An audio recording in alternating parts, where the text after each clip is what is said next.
Amid the heated debate surrounding Jung Woo Sung's performance in the Disney Plus original series Made in Korea, one detail has largely been overlooked. The calm, reflective response from his co-star Hyun was not merely an act of professional courtesy, but a subtle revelation of deeper tensions within today's Korean entertainment industry.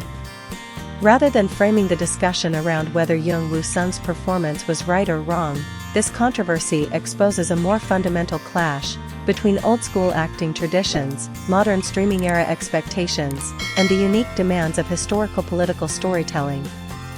A series meant not just to be watched, but to be questioned. Set in South Korea during the turbulent 1970s, Made in Korea unfolds in a period marked by chaos, rapid economic growth, and fierce ideological struggle. Hyunbin's character, Baek Ji-tae, is a cold and calculating KCIA official who treats the nation itself as a profit model, while Jung Woo Sung's Jang Geon Young is a relentless prosecutor driven by an almost obsessive pursuit of justice. This extreme contrast is precisely why Made in Korea resists passive consumption. The series forces viewers to confront uncomfortable questions. Can justice become violent? Can moral conviction turn destructive?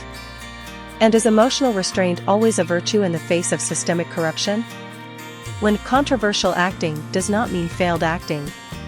Much of the criticism aimed at Jung Woo Sung focuses on his intense delivery, frequent shouting, heightened emotional expression, and confrontational energy. But within the historical and psychological context of the character, is this truly a misstep? In the 1970s, prosecutors were not merely legal professionals, they were instruments within fierce political power struggles. Jang Geon Young is not a calm, detached seeker of justice, he is a product of an era defined by fear, pressure, and ideological extremity. From this perspective, what some view as overacting may in fact be a deliberate portrayal of a man pushed to his psychological limits. Hyunbin and a rare admission about an actor's loneliness.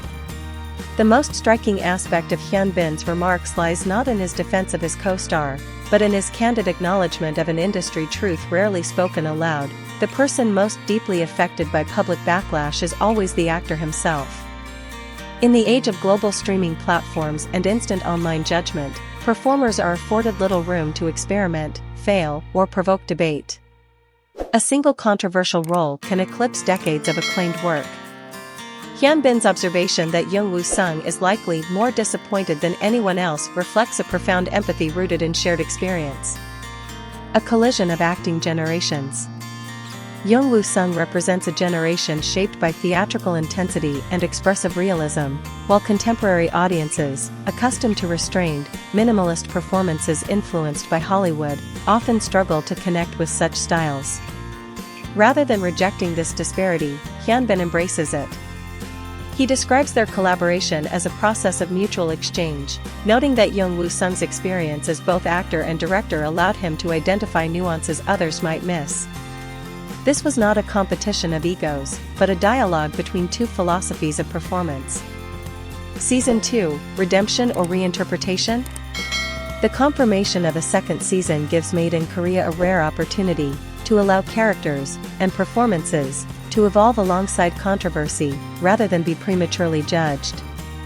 With the narrative potentially shifting to 1979, another pivotal year in Korean history, the series promises deeper psychological transformations.